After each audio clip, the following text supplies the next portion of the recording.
Hola hermanas, espero que se encuentren bien. Nos reunimos nuevamente para continuar con el estudio de las cartas de Juan.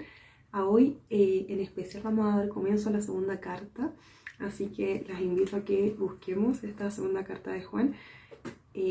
Solo tiene un capítulo, es bien cortita, y hoy vamos a estudiar desde el versículo 1 hasta el versículo 3.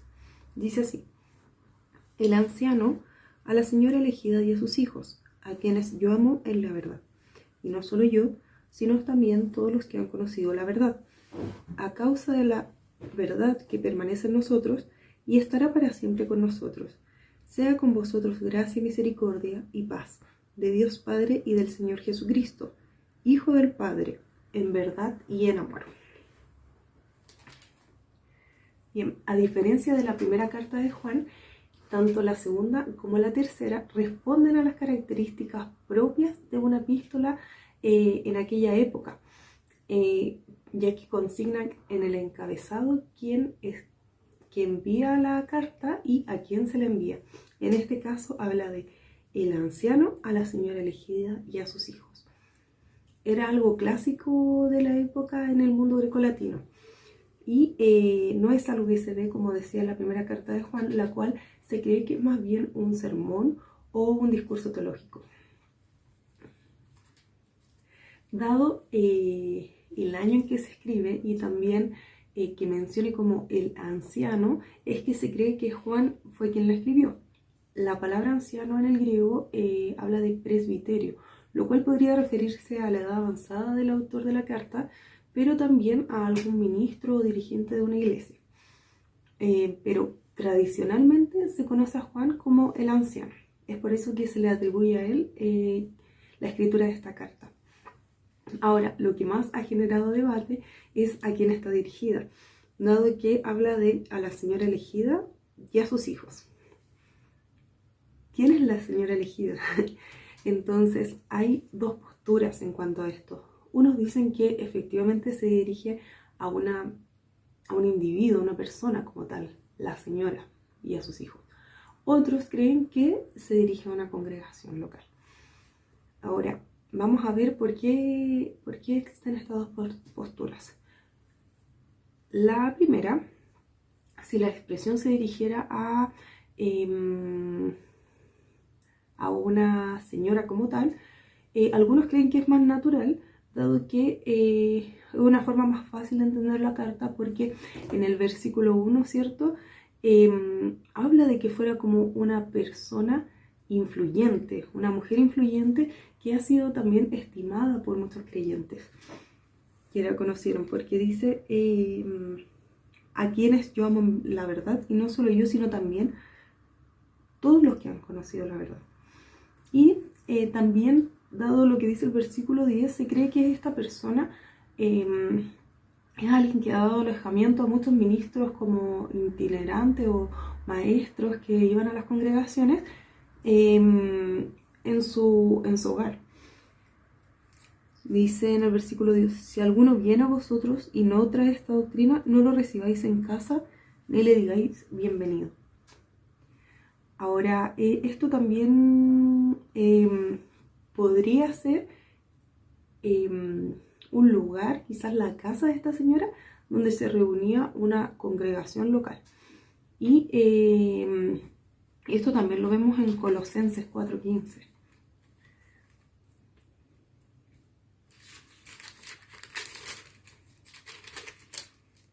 Que dice: saludad a los hermanos que están en la Odisea y a Ninfas y a la iglesia que está en su casa.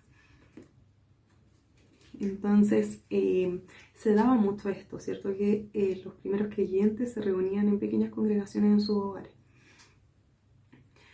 Ahora, lo que más causa un poco controversia, porque algunos creen que es un poco más natural pensar que era una señora como tal, es porque las personas mencionadas al final de la carta parecieran ser personas como específicas, ya que dice, versículo 13 de la carta: los hijos de tu hermana, la elegida, te saludan.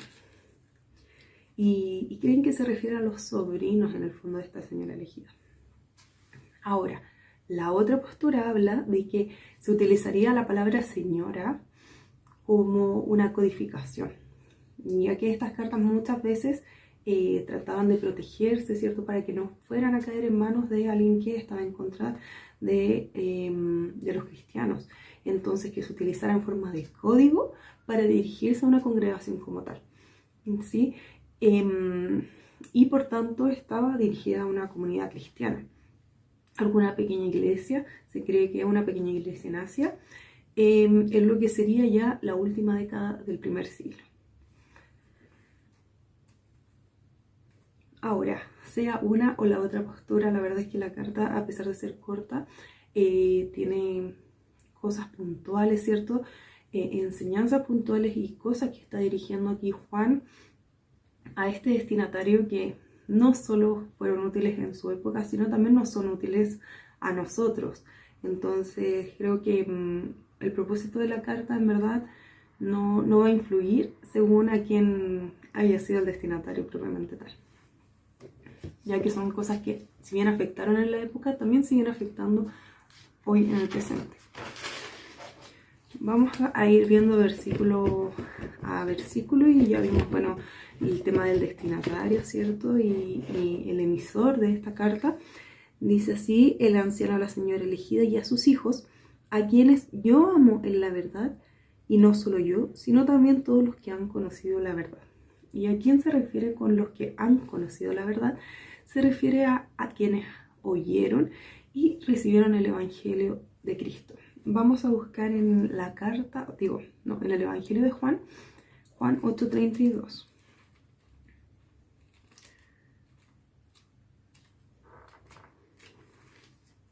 Juan 8:32. Bueno, vamos a leer 31 y 32.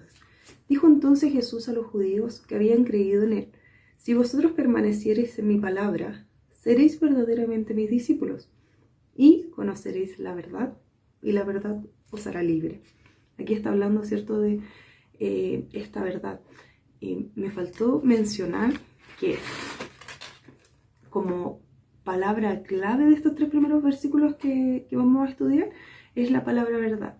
Si bien se repite 5 veces a lo largo de esta epístola, 4 veces están en estos primeros 3 versículos, por tanto es una palabra súper importante. Entonces, ¿a qué se está refiriendo esta verdad, cierto? A esta verdad que os hará libre, es al Evangelio de Cristo y a Cristo propiamente tal. Es como lo vemos en este versículo tan conocido de Juan, del Evangelio de Juan 14:6, que dice: Jesús le dijo: yo soy el camino y la verdad y la vida, nadie viene al Padre sino por mí. Y también se nombra a Jesús como la verdad en la primera carta de Juan, que ya estuvimos estudiando, en el capítulo 5, versículo 20, que dice: pero sabemos que el Hijo de Dios ha venido y nos ha dado entendimiento para conocer al que es verdadero. Y estamos en el verdadero, en su Hijo Jesucristo. Este es el verdadero Dios y la vida eterna.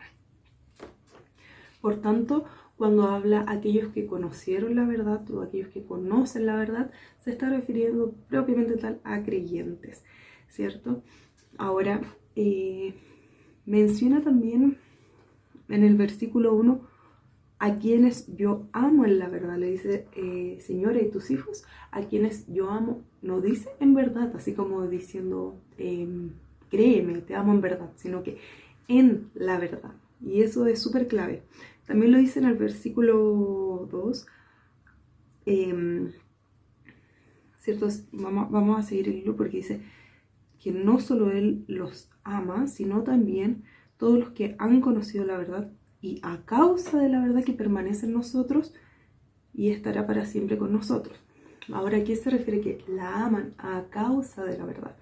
O los aman a causa de la verdad. ¿Y cuál es esta verdad? Es la fe en el Evangelio. Ya que la fe en el Evangelio es el vínculo, ¿cierto?, de amor entre los creyentes. Y es la cual nos va a dar la capacidad de amarnos los unos a los otros. Bueno, como habla también más adelante y reafirma esto la carta, porque también amor es una de las palabras claves que se repite harto a lo largo de esta pequeña carta de Juan.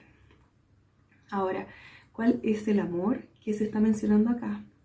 Lo vamos a ver en 1 Corintios 13, del 4 al 7.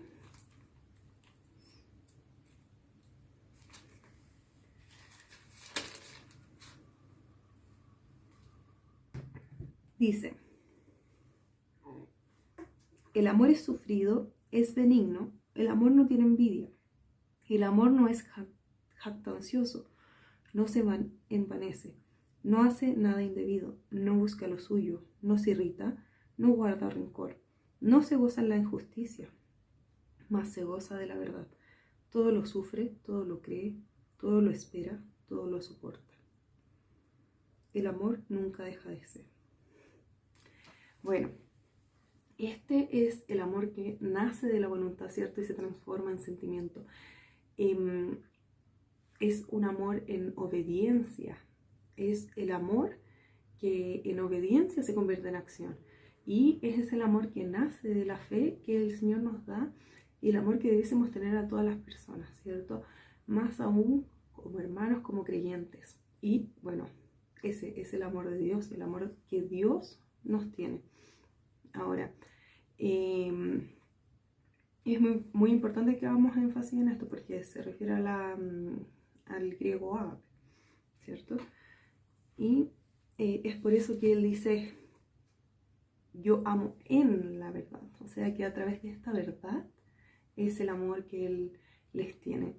Y también a causa de esta verdad es el amor que ellos se tienen.